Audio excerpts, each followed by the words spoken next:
मातिले हाथी केन्दुझर विलंबित राति रे घरे शोइथबा बेले घर भांगिला हाथी घर कांथ पड़ी मां झियो और नाती गुरुतर होइछंती। चिकित्सा पई जिला मुख्य चिकित्सालय भर्ती करा जायछि। केन्दुझर सदर ब्लॉक महादेई जोड़ा पंचायत डालीमापुर गाँव में घटी अघटन। अधिक सूचना पई रंजन कुमार त्रिपाठी केन्दुझर रिपोर्टर आम सहित जोड़ी होइछंती फोन लाइन रे। रंजन, हाथी उपद्रव बढ़ी चली एवं विलंबित राति रे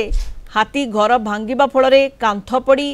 3 जन गुरुतर होइछंती। सेमानक अवस्था केमती रही स्थानीय लोकों भितर निहाती भाव भयर वातावरण रही। रंजन, निश्चित भाव में गत 3 दिन धरी जो चंपा रेंज 29 टिकिया हाथीपल केन्दुझर सदर वनांचल प्रवेश करते सदर वनांचल पलाशपंगार खपरा खेली जो जगह अच्छे से जगह भीतर पशिया पर से अंचल गत काली 2टी घर भांगी से सदर वनांचल रतनपुर एवं रतनपुर विभिन्न जगार चाष जमी नष्ट करने सहित से जंगल मध्य रही सलरा पेंट जो गाँ रही से गाँ भीतर प्रवेश करते विभिन्न चाष जमी से नष्ट करते जो गत काली राति केन्द्र सदर वनांचल महादेई जोड़ा पंचायत जो डालीमापुर गाँ अच्छी से गाँ भीतर से प्रवेश करते जेहेतु केन्दुझर जिला एक खनि अंचल एवं व्यापक जंगल ध्वंस होगा फल बर्तमान हाथी मैंने गाँ मुआ होती जंगल रहा अपेक्षा बर्तमान से गाँ को प्रवेश कर गाँव में विभिन्न चाउल धान आदि खाइबार अभ्यस्त हो गलानी से प्रत्येक दिन राति है माने से गाँ आड़ को प्रवेश कर जहाँफल गत काली